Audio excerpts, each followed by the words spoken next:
بسم اللہ الرحمن الرحیم۔ تندرست آدمی روزوں کا فدیہ دے سکتا ہے یا نہیں دے سکتا؟ ایک آدمی تندرست ہے لیکن حالت عذر کی وجہ سے اس نے روزہ توڑ دیا ہے،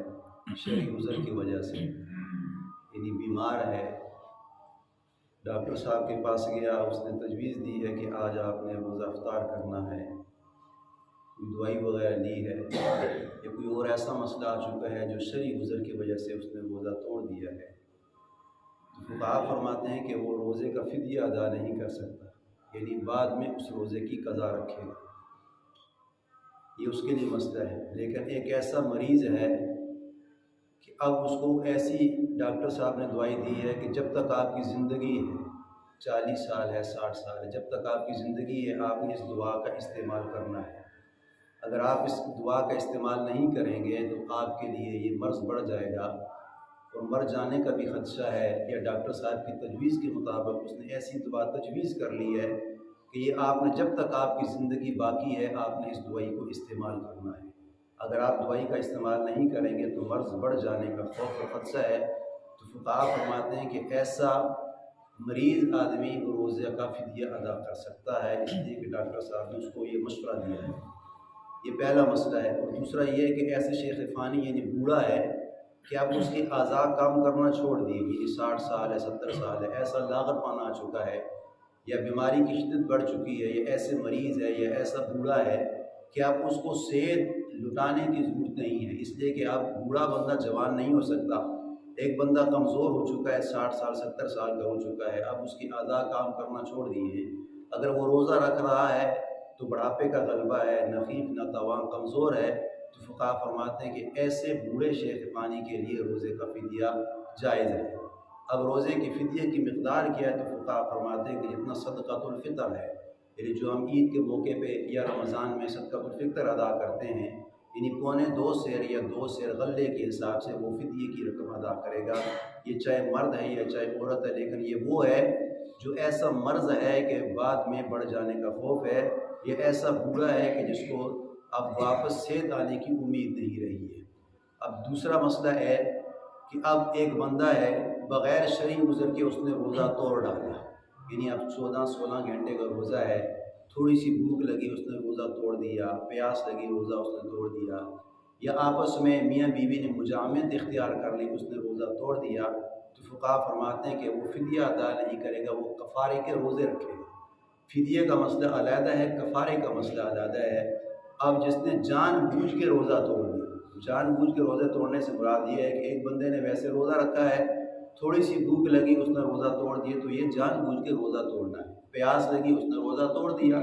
تو یہ بھی ایک قسم کا جان بوجھ کے روزہ توڑنا ہے، تو فقہا فرماتے ہیں کہ وہ کفارے کے روزے رکھے گا۔ کفارے کے روزے سے مراد یہ ہے کہ اب رمضان کے مہینے میں وہ کفارے کے روزے ادا نہیں کر سکتا، اس لیے کہ رمضان کا مہینہ چل رہا ہے، اب رمضان کے مہینے میں اس نے 5واں روزہ توڑ دیا، 8واں روزہ توڑ دیا، 10واں روزہ توڑ دیا، یعنی جان بوجھ کے توڑا ہے۔ اب ہر بندے کو اپنا معلوم ہے کہ میں نے روزہ کس وجہ سے توڑا ہے، مستورات نے کس وجہ سے توڑا ہے، جوان نے کس وجہ سے توڑا ہے۔ حالت شرعی عذر جائز ہے، لیکن جان بوجھ کے توڑنا، تھوڑی بھوک لگی، تھوڑی پیاس لگی، یا کسی نے کوئی تیش لگا دیا ہے، چلو پانی پی لیتے ہیں، کھانا کھا لیتے ہیں، اس سے کیا فرق پڑتا ہے، بعد میں رکھ لیں گے، تو بعد میں رکھنے کا مسئلہ یہ ہے کہ وہ کفارے کے روزے رکھے گا۔ کفارے سے مراد یہ ہے کہ فقہا فرماتے ہیں کہ اس میں 3 آپشن ہیں۔ سب سے پہلے تو یہ ہے کہ یہ غلام کو آزاد کرے گا، کفارہ زہار جس کے بارے میں قرآن نے فرمایا ہے، کفارہ زہار کا وہی شرعی عذر اسی کے اوپر چشمہ ہوتا ہے، سب سے پہلے وہ غلام نوکر کو آزاد کرے گا،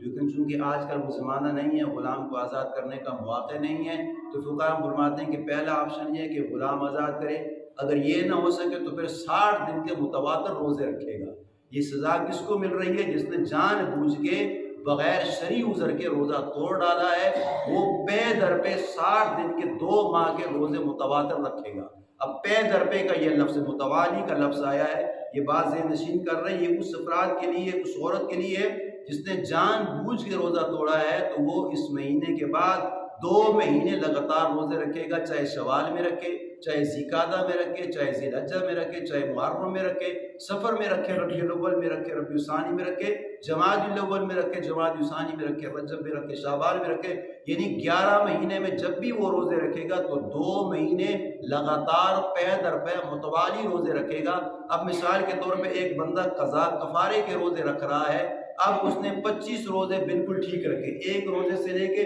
25 روزے تک وہ ٹھیک جا رہا ہے، 26 روزے تک ٹھیک جا رہا ہے، 27واں روزہ اس نے توڑ دیا تو فقہا فرماتے ہیں کہ یہ 26 روزے اس کے کل عدم ہو جائیں گے، ختم ہو جائیں گے۔ اب یہ کاؤنٹ نہیں کریں گے کہ میں نے 26 تو روزے رکھ لیے ہیں، 27ویں کے بعد میں نے آگے رکھنا ہے، تو فقہا فرماتے ہیں کہ یہ سزا اس لیے مل رہی ہے، شرعی عذر نہیں تھا، جان بوجھ کے اس نے روزہ توڑ دیا، اس لیے نبی علیہ السلام نے فرمایا کہ رمضان کا ایک روزہ توڑ دینا گویا ساری زندگی اگر یہ روزہ رکھتا رہے تو اس کے ثواب تک نہیں پہنچ سکتا، اتنا بڑا انعام میرے اللہ نے اور اللہ کے محبوب نے بیان فرمایا ہے۔ تو یہ قضا کفارہ کا جو روزہ ہے یہ 2 مہینے لگاتار روزے رکھے گا، 2 مہینے لگاتار روزے اگر نہیں رکھ سکتا تو فقہا نے تیسرا آپشن یہ دیا ہے کہ وہ 60 مساکین کو 2 وقت کا کھانا کھلائے گا، صبح و شام کا کھانا کھلائے گا۔ سب سے پہلے یہ کہ 2 ماہ لگاتار روزے رکھے، اگر 2 ماہ روزے نہیں